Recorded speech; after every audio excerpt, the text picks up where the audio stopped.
ये कोई कल्पना नहीं, बल्कि अगर हमारी आंखों के सामने कभी ऐसा अद्भुत जीव आ जाए तो हम डर के मारे उसी पल प्राण छोड़ दें। जिंदा बच पाना लगभग असंभव है।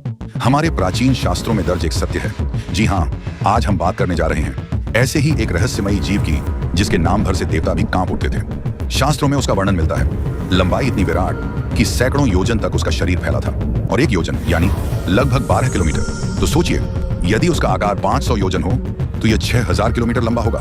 इतना विशाल कि पर्वत उसके फनों में बंधकर साधारण लकड़ी की डंडी सा प्रतीत होते थे। उसकी आंखें अंगारों जैसी लाल, उसकी जीभ मानो बिजली की तरह कड़कती, और जब वह फुफकारता तो आकाश तक कांप उठता था। श्रीमद् भागवत महापुराण और महाभारत के आदि पर्व में इस अद्भुत नाग का स्पष्ट वर्णन मिलता है। नागों का अधिपति वासुकी, यही वासुकी नाग समुद्र मंथन का आधार बना।